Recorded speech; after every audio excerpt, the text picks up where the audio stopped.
우상이라고 하면 무엇이 떠오릅니까? 많은 사람이 신이라고 믿는 어떤 대상의 형상을 떠올릴 것입니다. 옛날 우리 조상들은 나무와 그리고 큰 바위에 복을 달라고 절을 하며 빌었습니다. 어떤 사람은 바다를 향하여, 어떤 사람은 해와 달, 별을 향하여 빌기도 했습니다. 그것이 바로 우상입니다. 고대 근동 지방에도 많은 우상들이 있었습니다. 그리스와 로마에도 수많은 신들이 있었습니다. 성경은 손으로 만든 그것들이 결코 우리를 구원할 수 없다는 것을 선언하고 있습니다. 우리는 흔히 하나님보다 더 사랑하는 것이 있으면 그것이 바로 우상이다 라고 말합니다. 그렇습니다. 우리가 하나님보다 더 사랑하는 것이 많이 있잖아요. 하나님보다 더 사랑하는 것이 있다면 모두 하나님이 싫어하시는 우상입니다.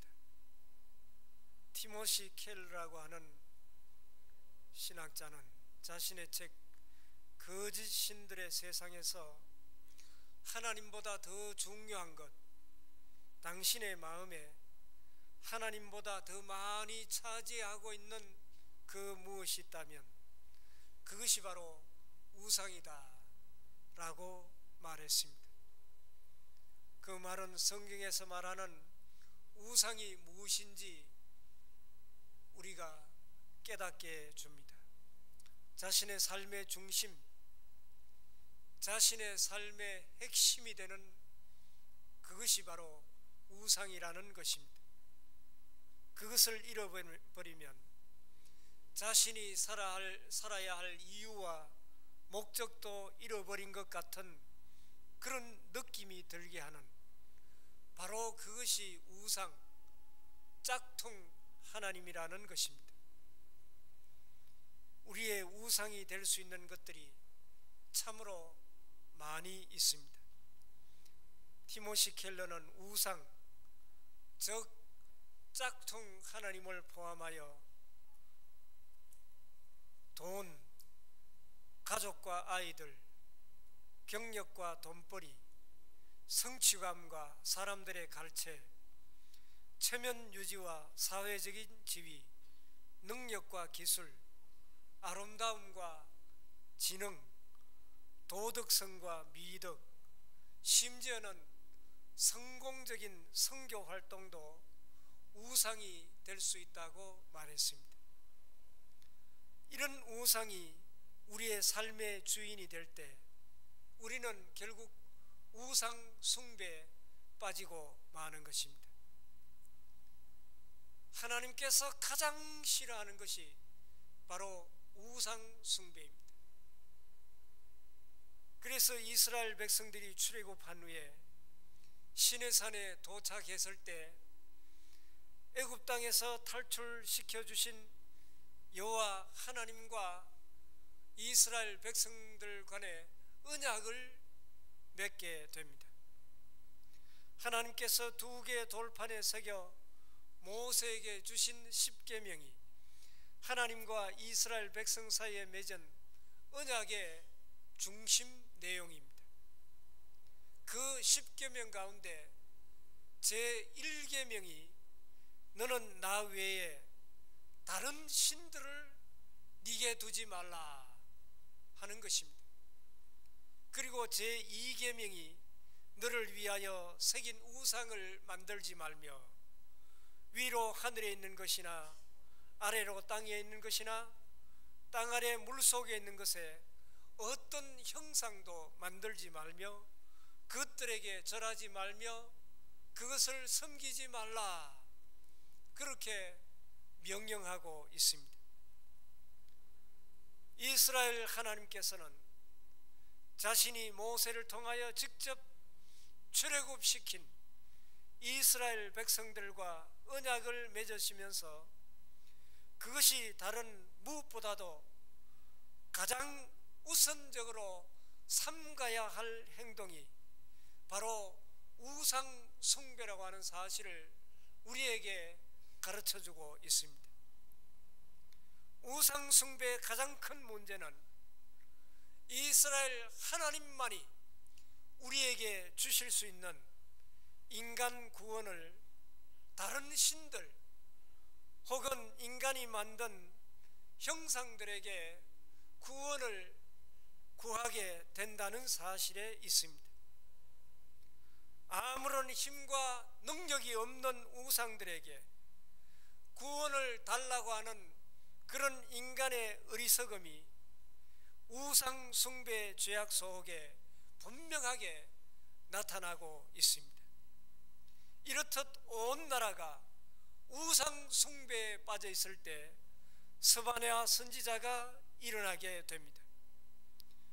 오늘 본문 말씀은 누가 우리를 구원하는가? 누가 우리를 구원할 힘과 능력이 있는가? 하는 질문에 대한 해답을 주고 있습니다. 오늘 본문 앞에 스바냐 1장 1절 말씀을 보면 아몬의 아들 유다왕 요시아의 시대에 스바냐에게 임한 여호와의 말씀이라. 스바냐는 히스기야의 현손이요 아마랴의 증손이요 그다라의 손자요 구시의 아들이었더라. 스바냐는 남쪽 유다 요시야 왕 때 활동했던 선지자였음을 밝혀주고 있습니다. 남유다 요시야 왕은 8살 때 왕이 되었습니다. 그는 하나님 앞에서 정직하게 행한 왕으로 성경에 기록이 되어 있습니다. 요시야 왕이 저기 간 지 18년이 되던 해 그는 성전을 수리하기로 하고 제사장 hil기야에게 그 일을 맡겼습니다. 그런데 hil기야가 성전을 수리하다가 여호와의 율법책을 발견하였습니다. 서기관 사반이 왕 앞에서 율법책을 읽자 왕은 옷을 찢고 제사장을 비롯한 서기관과 시종들에게 명령하여 하나님께 기도하게 합니다. 그리고 그 율법책에 기록된 대로 잘못 살아온 것을 청산하고 개혁을 시작합니다. 그 당시 남쪽 유다에는 여호와 하나님께 예배하는 모습을 찾아볼 수가 없었습니다. 바알과 그마림 말감, 하늘의 뭇별, 이런 우상을 숭배하는 일이 온 유다에 가득하였습니다.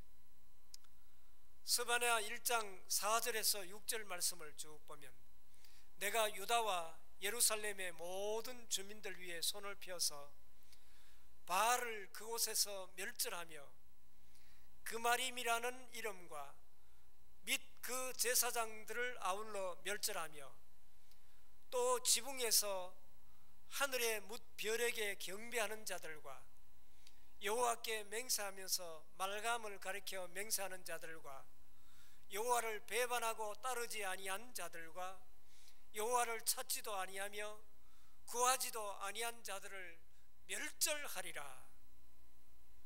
한마디로 온 나라가 여호와 하나님과 하나님을 믿는 믿음에서 떠나 우상 숭배에 빠져 살고 있었기 때문에 하나님께서 진노하시고 내가 그들을 멸절하리라 그렇게 말씀하고 있습니다. 그리고 스바냐를 비롯한 선지자들의 목소리는 이제 이스라엘 백성들에게 하나님의 심판을 외치고 모든 우상을 버리고 하나님께로 나오라고 외쳤습니다. 스바냐가 전한 메시지는 가장 단순하게 말하자면 심판과 구원의 메시지라고 말할 수 있습니다. 스바냐서는 크게 두 부분으로 나눌 수가 있습니다. 첫 번째 부분은 스바냐 1장 1절부터 3장 8절까지입니다.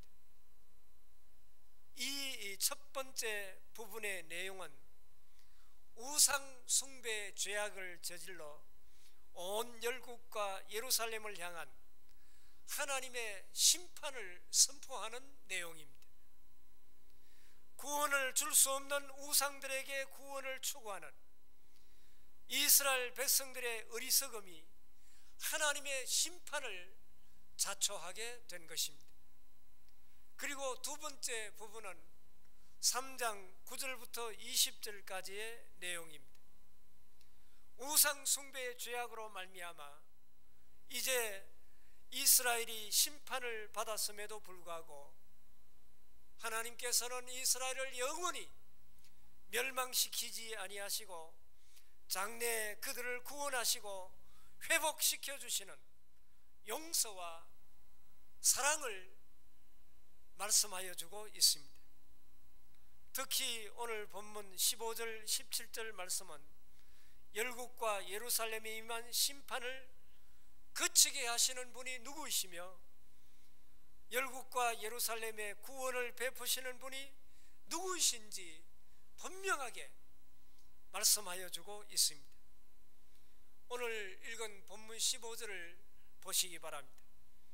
여호와가 내 형벌을 제거하였고 내 원수를 쫓아내었으며 이스라엘 왕 여호와가 내 가운데 계시니 내가 다시는 화를 당할까 두려워하지 아니할 것이라.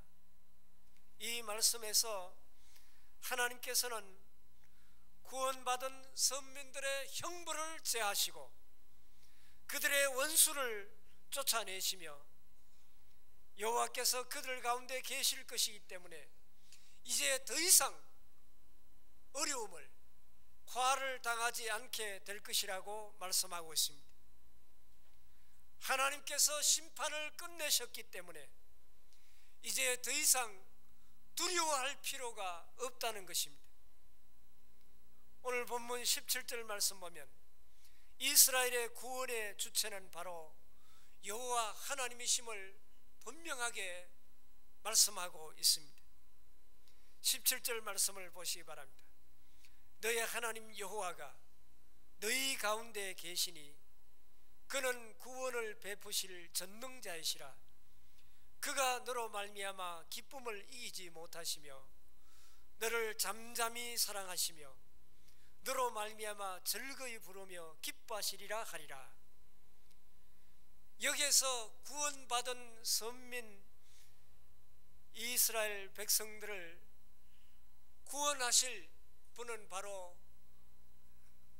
전능자 여호와 하나님이심을 분명하게 말씀하고 있습니다. 그는 구원을 베푸실 전능자이시라.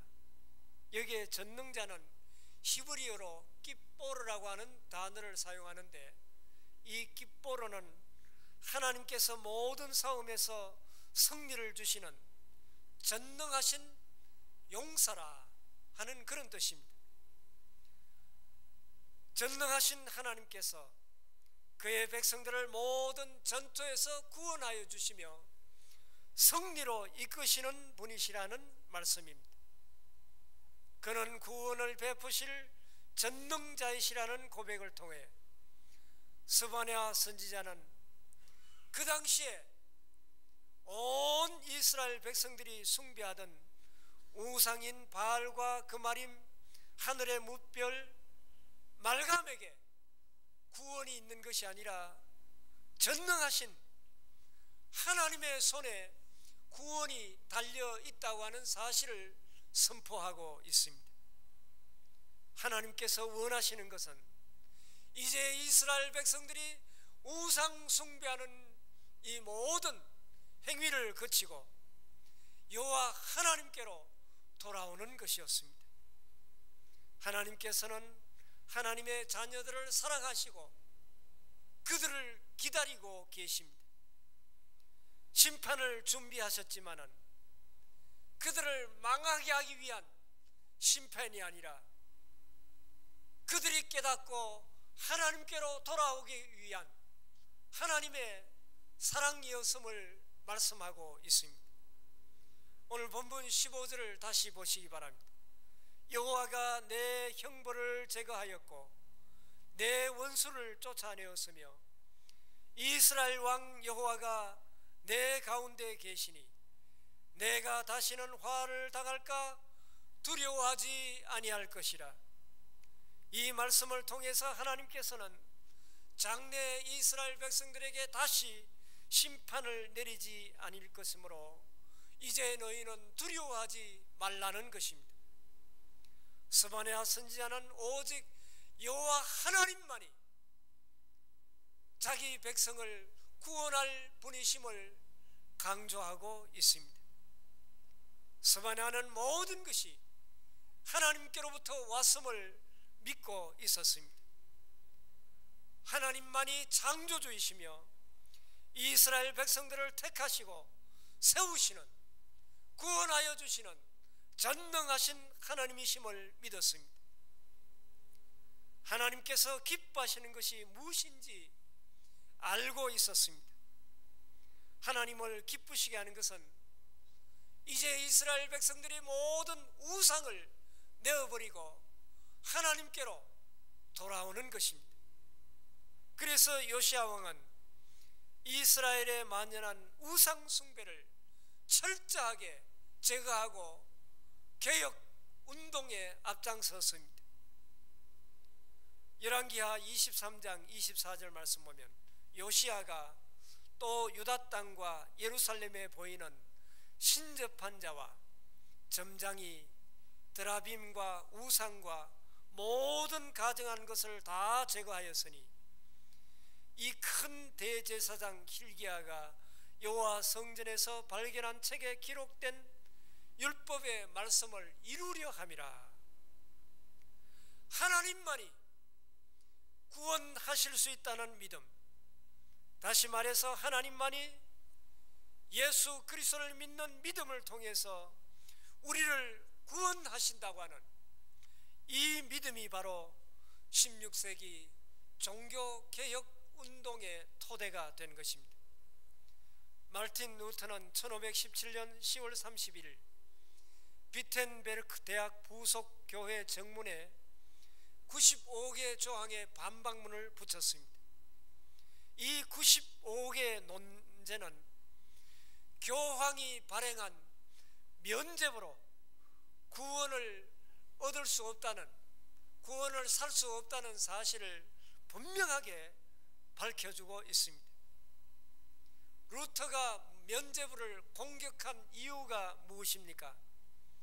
그 당시 교황이었던 레오 10세는 은행의 빚 문제 해결과 성 베드로 대성당의 건축을 위하여 세계 교구를 맡고 있던 알브레이트 주교를 소환해서 그의 교구와 또 그 외의 일부 지역에서 8년 동안 면죄부를 팔 수 있는 권한을 주었습니다.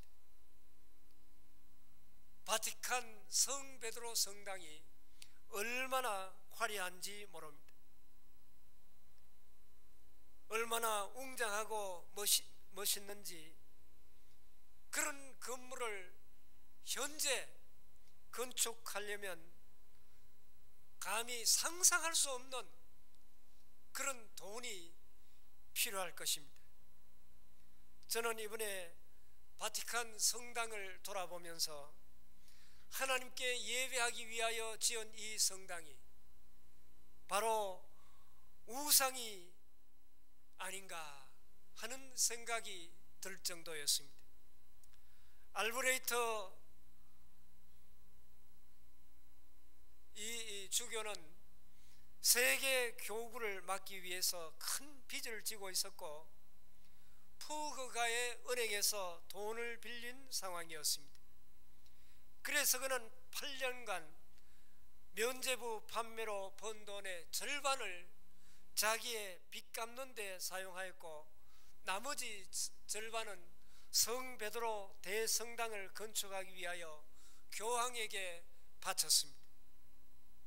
알브레이트는 도미니칸 수도사였던 요한 테첼을 면죄부 판매 책임자로 임명하게 됩니다. 테첼은 면죄부를 더 많이 팔기 위하여 면죄부의 효력을 과장해서 설명했습니다. 그는 면죄부가 모든 죄에 대해서 완전한 면책을 보장해주며 또 적당한 돈을 지불할 경우에 면죄부의 혜택은 이미 죽어 연옥에 가 있는 영혼까지 구원할 수 있다고 주장했습니다. 뿐만 아니라 그는 하나님께서 죄를 사하는 모든 권세를 교황에게 주셨다고 주장했습니다. 예수 그리스도의 피로 우리의 모든 죄가 용서받고 의롭게 되었다는 복음을 깨달은 루터는 교황이 발행한 면죄부로 구원을 살 수 있다는 것을 용납할 수가 없었습니다. 또 교황이 모든 죄를 사하는 권세가 있다고 하는 가르침도 도저히 용납할 수가 없었던 것입니다. 그리하여 테첼과 그의 면죄부 판매를 공격하기 위하여 95개조의 반박문을 모든 성인의 날 전날 발표한 것입니다. 많은 사람들이 그 반박문을 보게 되었고 마침내 독일과 전 유럽, 온 세계를 휩쓸게 될 종교개혁을 촉발시켰습니다. 루터의 마음속에는 오직 하나님의 은혜로 예수 그리스도를 믿는 믿음으로 구원을 얻는 것인데 어떻게 교황이 판 면죄부가 구원을 얻을 수 있게 된다는 말인가? 하나님이 값없이 주시는 은혜로 그리고 그리스도를 믿는 믿음으로 주어지는 성도의 구원이 어떻게 돈으로 파고 살 수 있는 대상이 될 수 있다는 말인가? 깊이 생각하게 된 것입니다. 여러분, 구원은 어디서 옵니까? 구원은 어떻게 얻을 수가 있습니까? 누가 성도를 구원할 힘과 능력을 가지고 있습니까? 루터는 구원은 인간이 만든 그 어떤 형상으로 얻게 되는 것이 아니라 구원은 용서와 사랑의 하나님으로부터 온다는 하나님의 은혜로 우리에게 값없이 주어지는 선물이라고 하는 그런 믿음의 고백 위에 굳게 서 있었습니다.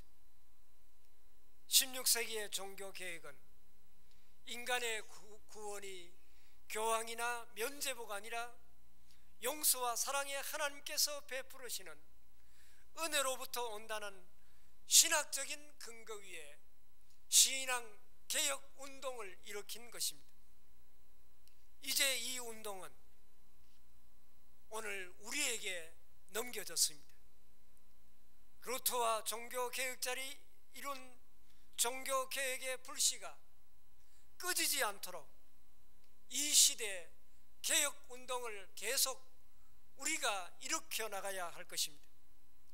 오직 하나님만이 구원자이심을 깊이 깨닫고 우리는 담대하게 이 구원의 복음을 전가할 때 성령 하나님께서 강력하게 우리 가운데 임재하여 주실 것입니다. 하나님께서 우리를 죄에서 구원하기 위하여 독생자 예수 그리스도를 이 땅 위에 보내주시고 예수님께서 우리의 모든 죄값을 대신하여 십자가에 달려 죽어주심으로 말미암아 이 예수 그리스도의 십자가의 보혈을 믿는 모든 자에게 값없이 은혜로 구원을 선물로 허락하여 주신 것입니다. 우리는 예수 그리스도를 믿음으로 말미암아 죄와 사망의 권세에서 구원을 얻게 된 것입니다. 구원받은 우리들은 하나님 외에 다른 어떤 것에 마음을 빼앗기면 안 됩니다. 구원은 오직 하나님께로부터 주어지는 것입니다.